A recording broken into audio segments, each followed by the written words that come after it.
This podcast is produced by the Center for Deployment Psychology at the Uniformed Services University of the Health Sciences. The views expressed are those of the speakers and do not necessarily reflect the opinions of the Uniformed Services University, the Department of Defense, or the U.S. government. In addition, references to any specific companies, products, processes, or services does not necessarily constitute or imply endorsement by the Uniformed Services University, the Department of Defense, or the U.S. government. Welcome to CDP's podcast, Practical for Your Practice, where we give you actionable intel to support what you do. One colleague to another.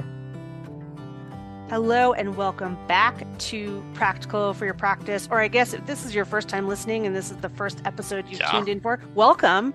I am Dr. Jenna Ermold. I am one of the hosts of this podcast, and I am joined with my fabulous co-host, Dr. Kevin Holloway.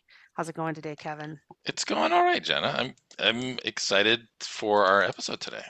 I'm always fired up for these, as you know. Yes. But I'm especially fired up today because we have made what I would consider like a colleague bestie, if that exists. Yes. And one of our colleague besties from the Uniformed Services University, Dr. Abby Diehl, Major Diehl, she is a major deal in our life, is joining us today. We're going to start with that pun, Abby. It can only get better from there. Welcome to the podcast. And if you could tell our listeners who you are and a little snapshot of what you do, that would be great. Thanks, Jenna. I'm so excited to be here with you and Kevin and to do this. And the besties, colleagues, definitely. Yes. 100% agree. So yes, I am Dr. Abby Diehl. I'm a clinical health psychologist at the Uniformed Services University. And I work in the medical and clinical psychology department, but I have so many different hats that I wear. And it's really interesting because we were just like doing performance reviews and looking through all the things that we do. And I'm like, what even is my title? Like, what does this mean? Like, what do I actually do on a daily basis? So I wonder if any of our listeners feel that too, right? All the time. It's like, what am I doing today? Like, what costume am I wearing relatable. today?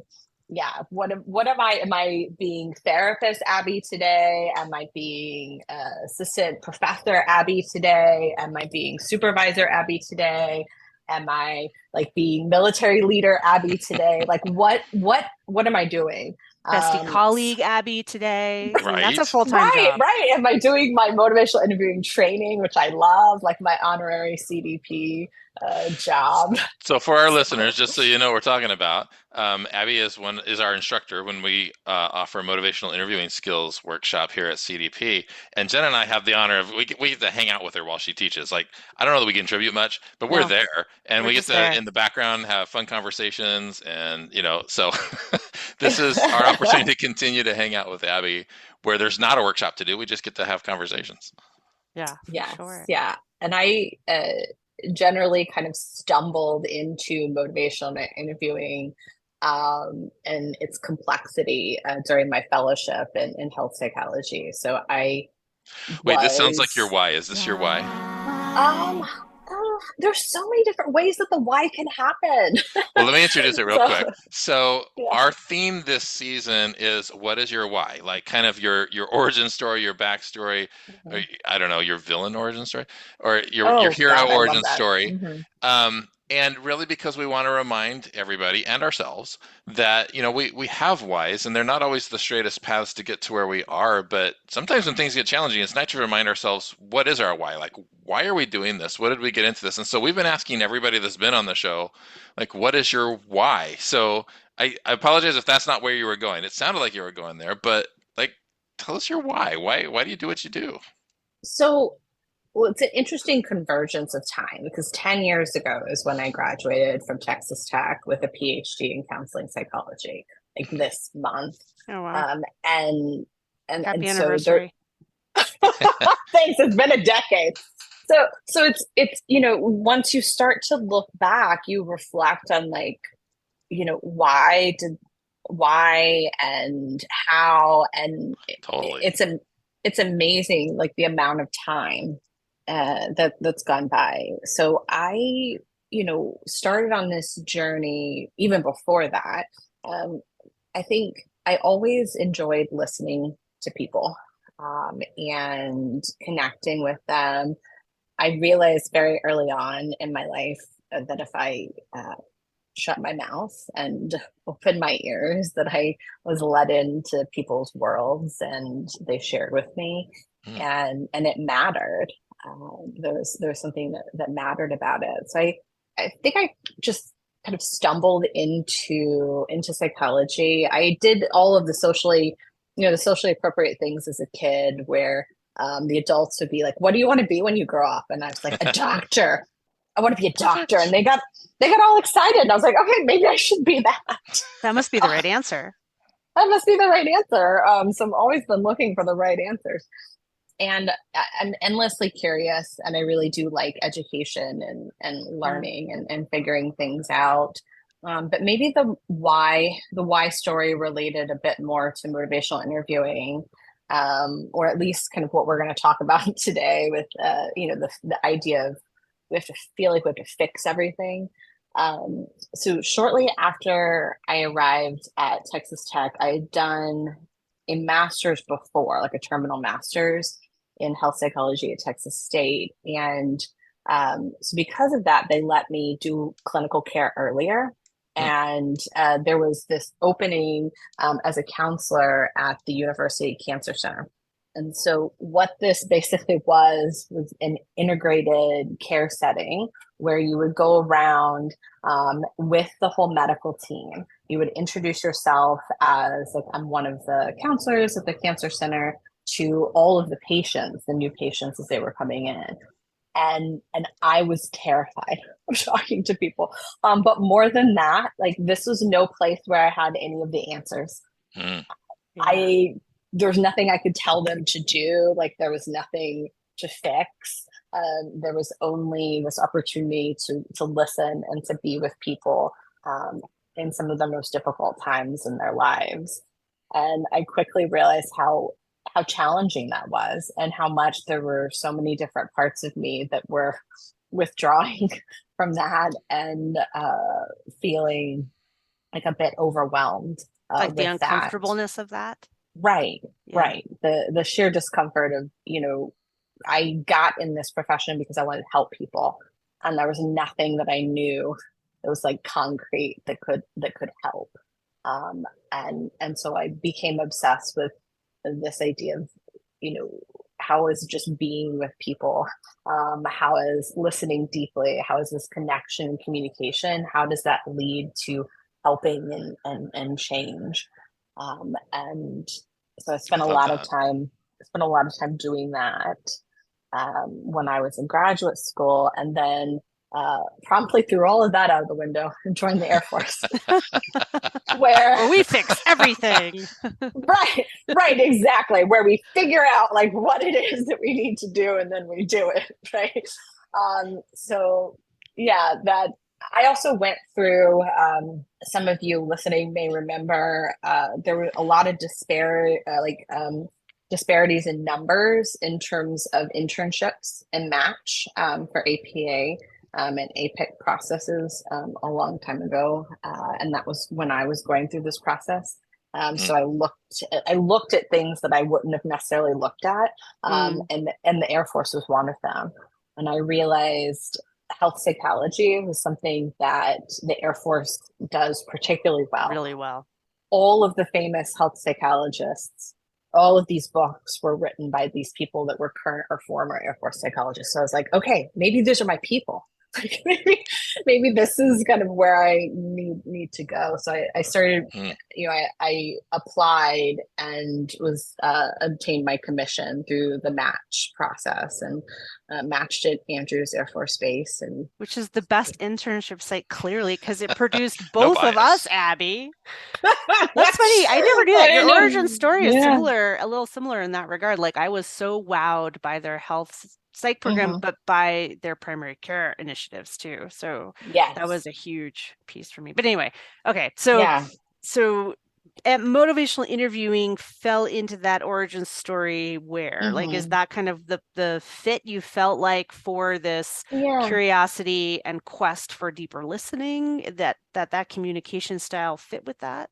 It definitely does fit with it now. I realize it. But at the time I was really, I need to get good at basic counseling skills. And motivational interviewing was one of them, but I didn't kind of fully lean into motivational interviewing until I worked in the Air Force in primary care settings. And then during the health psychology fellowship, we were doing group supervision for motivational interviewing for the fellows. And I brought my first recording, which is very vulnerable. Yeah. To be recording yourself and then bringing it in. And I was so excited because I was like, I think I did a great job with this patient. I was really listening and I was with her, and I play it. And then the supervisor was like, Abby, you really connected with her. It's clear that you care, that she likes you, but that's not motivational interviewing. And I was like, crushed. Oh my God. So what I tend to do, the opposite. So other people would be like, okay, maybe I should focus on something else. I doubled down. I was like, I am going to get good at this. And so I started reading, went to an excessive amount of workshops. And then I was like, does okay, not surprise me. No, knowing you.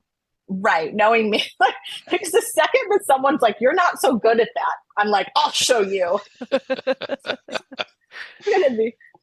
I also had an ex-boyfriend that told me he didn't think I could do the Air Force PT stuff. So I was like, oh, here we go. Nice. And now I get a 90 or above every single year. That's anyway, awesome. That's why. So it sounds like that's one way that we can help motivate you is we can tell you can't do it. Yeah. Yeah, exactly.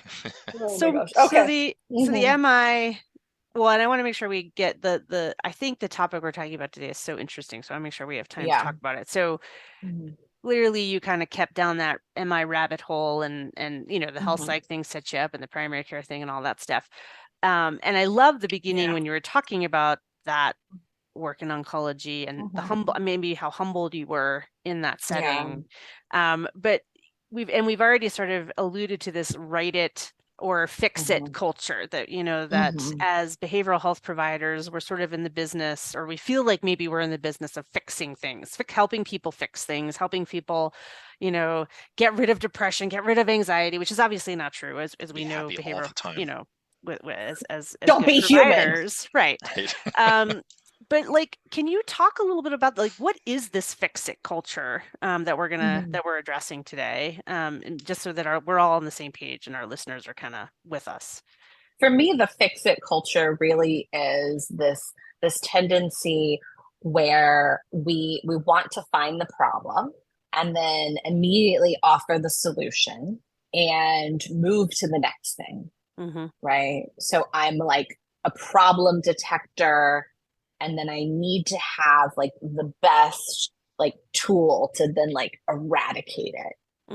And so this idea that we want we want a quick fix. So I want a med that will get rid of my sadness. Right. There's something there's this idea in our culture, I think, that there's something fundamentally wrong with us if we feel bad. Right. And everything around us is designed to help us not feel bad. And we have to get as quickly as we can back to not feeling bad. Right. Exactly. And it's there's not even necessarily a balance with it.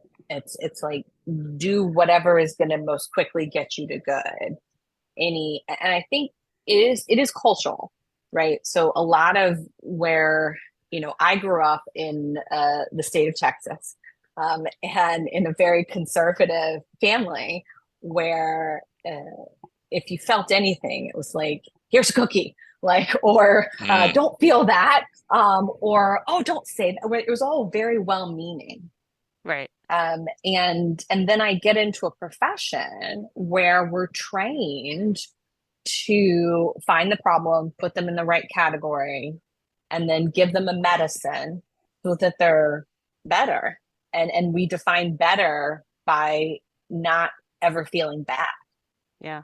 And I see this a lot when teaching and training, and even clinically with students, where they're like, but they're crying or they're upset. And I'm like, good. They feel safe enough to be human in front of you. Right. And they're distressed that they're like, well, how do I stop this? I was like, you can't stop someone from being human. Your job is to allow them space to be human. And tying it into oncology, that's really what that taught me. And I've had to learn that lesson over and over and over again. It's not something that I've easily remembered, because we get in these clinical environments that are saying diagnose, provide the research supported treatment, and then move on to the next. And it's not always conducive to the thing that I think is the key healing process in therapy, which is showing up, being real, connecting, listening, and not immediately trying to be like there's something wrong with you, and it needs to go away. It makes so much sense to me too, because I think about the times when I'm personally feeling distressed, when I'm not feeling good, right? And I'm maybe even in that fix it mode for myself too.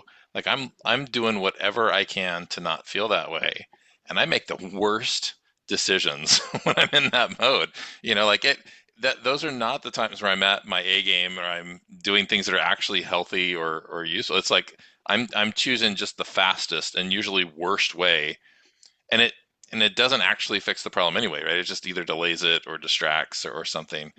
And there's something really powerful about, like, you don't have to push it away. You can sit in that discomfort, as uncomfortable as it is. You can sit in it for a while, and there's something very useful and very powerful about acknowledging that. Well, and And I know perhaps more functional long term, of course. Abby, I know you're also trained in ACT, and it sort of feels like a crossroads between MI and ACT, or how those two actually can work really well together. So what happens, I guess, when you learn not to allow that fix it reflex to kick in? What happens clinically? Like what do you, when you talk to students about this, about the possibilities that open up when you don't? Because I think, it is kind of counterintuitive. Like somebody's coming to you because they feel bad, they don't want to feel bad anymore, and your job is to help them not feel bad. And then you're gonna not fix it, so maybe say a little about that. Yeah, it's hard. I love this question, and it's hard for me to describe in some ways, because it's like this almost this visceral somatic magic, where it's when I take a breath and I slow down and I say something like, you're really struggling, this is a challenge, and like let that land. It's almost like it happens and you can feel through it, rather than spending all the time just like beating it up, and pushing it and pulling it. It's like that part of them can be like, oh, someone hears me. And it's not like yelling and screaming for attention. So I think, in a motivational interviewing sense, we often think, if I just tell people just don't know. They just need to know. It's a deficit of information. Just stop smoking. It's just not good for you. Tell them this is just not good for you. So you just think like, well, they just must not know, right? And they need my life advice. They don't need my life advice. They're usually sitting there in their own head being like, this. So I don't always have the best language, so I'm like trying. We'll bleep that part out for listeners. Trying to stop myself from my usual diatribe. That's a frustrating thing to experience as a person who's come to talk about what's going on for them, to be kind of told what their problem is. Exactly. Yeah. So they're being told like about their own life, rather than asked curiously, about what's going on for them. And there's a fear for providers that if I ask a question like that, then we'll just go on and go on. And it's just not true, right? The more that you try to fight it, the more that you try to suppress that part, the more it's going to try to come up. And if you acknowledge it and allow it and reflect it, then it isn't trying to knock down the door to be heard anymore. So let me ask you a question I think might be channeling, maybe it's just me, but other providers too. Like, and maybe some of your students have felt this way. Many of us, hopefully, I'm hoping I'm not all by myself. I'll have to admit that there are times where I've had a small private practice in the past, and it's a struggle because, I mean, I was only on one insurance panel. It was mostly self-pay. And I even struggled with the idea that talking to me was worth the amount that I was charging, right? But it was pretty commiserate with what everybody else was charging. And Kevin then just lost all his customers. I did, His seriously. customer base Well, it's a good went thing to I zero. Well, and so that's the nature of my question, though. Like, I know there are times I've been sitting in a session wanting to sit with somebody's discomfort, and then I'm like, they're going to wonder what in the world they're paying me for if I just keep reflecting back to them and we're not fixing it. And, while at the same time, I also have the other voice in my head saying, no, that's not your job to fix it. But I'm like, gosh, but I'm charging them a bunch of money to just reflect back what they're saying. How might you respond to that? Part of this is I am as real with the people that I'm helping as I am with y'all. Yeah. Very genuine. And I will actually acknowledge things like that, and say, kind of say just that. There's a part of me that wants to fix, that wants to kind of give you the quick answer. And then there's also another part of me that knows that this needs a little bit of space, and you have your own inner wisdom. And so I'll be honest about that, and genuine, and real with them about the things that I'm noticing, and how much I do want to maybe help. But then I know, like, I will actually say, I've said to some of my clients, like, I could tell you the answer, but you're not going to believe me anyway. So it's better that we kind of collaborate on this together. Or I'll even acknowledge that there's a part of you that wants to know exactly what I think about this, or wants to tell you how to solve the problem. I can tell you some of my ideas, and I'm willing to do that. But I also know that might not be enough to kind of get you where you want to go, because really, I don't know, maybe I'm just an awful therapist, but I have told people, I know I used to tell people what to do, and no one would ever do it. So Yeah, it could just be an Abby problem, but that's why I asked the question. I think that I think all of us, at least at some point in our careers, struggle with that idea that I need to be useful and I need to be worth the money that these people are paying me. But the irony is that the most value for the money they're paying you is to maybe bear witness to that and sit with them in that discomfort. So what this makes me think of is I have a lot of therapist friends, which should surprise y'all very much. But we sit around and talk to one of my friends about this, that even in our personal life, there's often not human beings that are willing to sit with us in the ugliness. Gosh, yes. So true. In the mess, in the muck, and be with us in the crap, and still come back. Yeah. To being with us. And so it's priceless that they're paying you funds, and that you're sitting with them. Because my friend jokes, if you can count on one hand the number of human beings that you can be real with, that you can be messy with, that you can be genuine with, and you still keep coming back and they're still in your life, you are so lucky. So lucky. If you can count them on two hands, you're lying. I don't believe you. That's funny.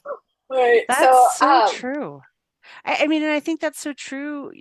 and if that was working, right? Like if this person went to the humans in their life and sort of talked about where they were and how in their muck, and their people around them just sat there with them, they don't. They immediately say yes, but, or at least you don't. Or I mean, I know Brene Brown has a brilliant little cartoon clip about that, or a little video, but it's so rare.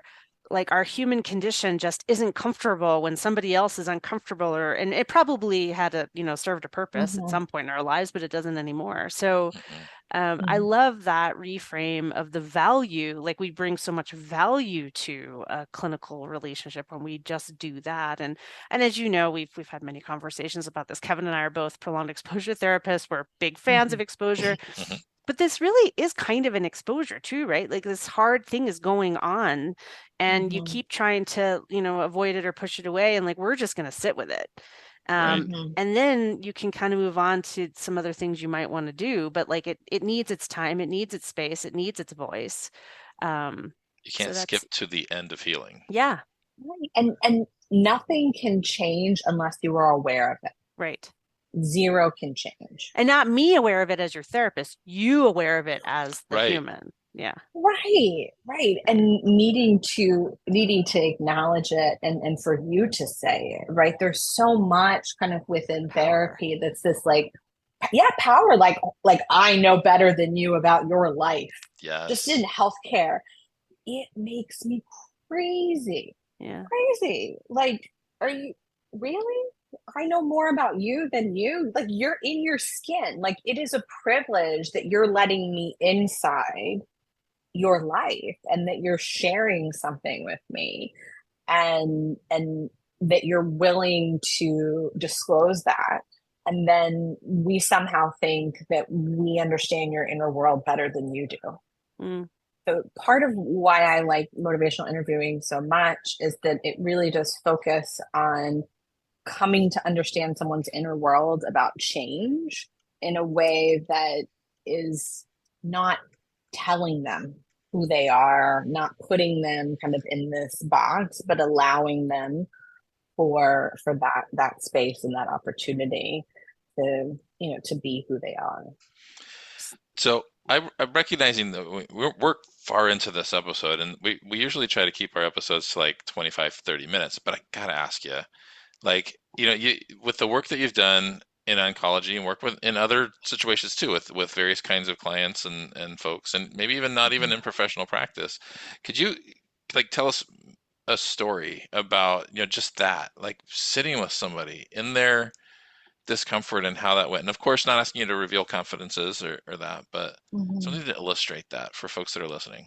Yeah. So I mentioned that I work in oncology setting, and sometimes I'm asked to go and just introduce myself when someone is inpatient, so that they can know how to like connect with me when they're out of the hospital. And I walked into someone's room, and her family was there, but they agreed to like go and leave. I introduced myself. I said who I was, and I said I'm here to make sure you know that we have these support services. I'm here to listen. And it was complete silence.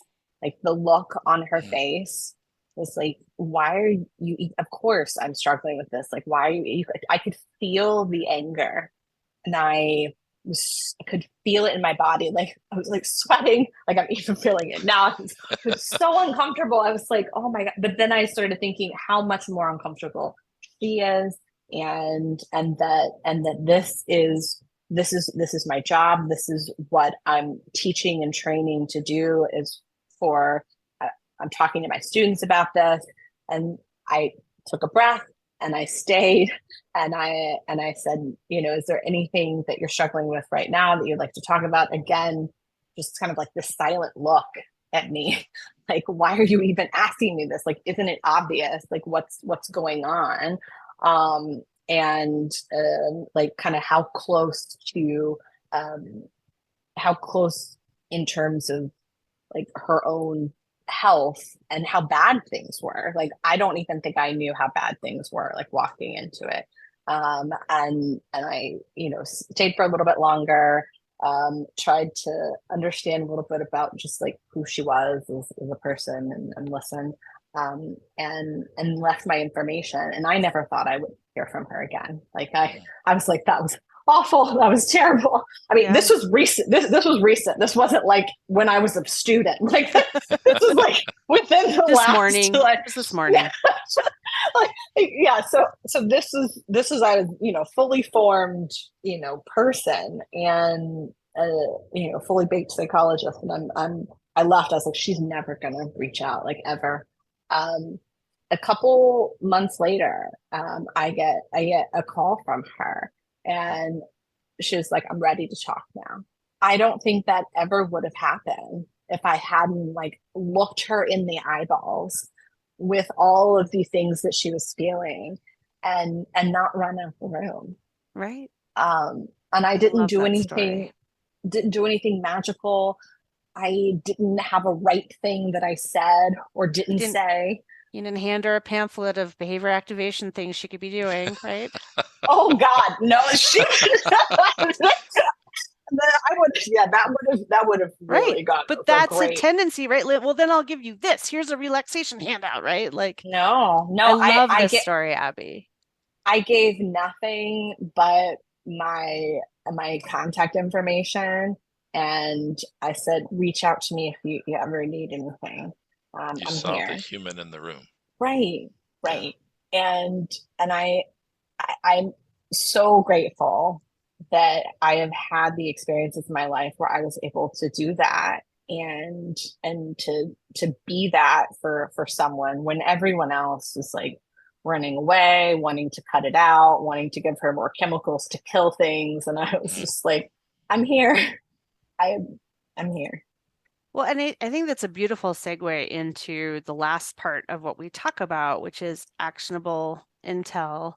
And this has to just be part one, Abby, because I've got like 50,000 more things I want to talk about with you. But given that we know people have things to do, and we need to kind of keep within our timelines, but we like to really end with, if you could kind of share, and this is not fixing it, but if you could share with providers like things, actionable intel, things they could sort of take forward in their practice, think about things they could incorporate or learn more about, or resources. And we've kind of heard a couple from you already. Like then I jotted down the first one a little irreverently, but you said, shut your mouth and open your ears. And I think that's a really good actionable intel. As much as we're trained to do that, we get going and we kind of forget that.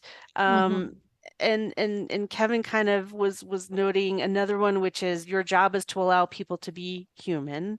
And what I love about that is that this show is about evidence-based psychotherapies, and we can get so bogged down in procedures and steps and interventions that we sometimes forget that our main job, is to provide a space for people to be human. And you said it so beautifully. Yeah. So besides those, shut your mouth and listen, and your job is to allow them to be human. What, any other thoughts about like, what could providers kind of take, or what could our listeners, who I tend to call providers, but our listeners, places they could go if they're interested more in terms of MI or oncology work, or just sort of some of the things that you've made sure to foot stomp with students to kind of grow this skill of checking that writing, that fix-it reflex? Thank you for that question. And you know me so well because you already kind of summarized like half of what I was going to say.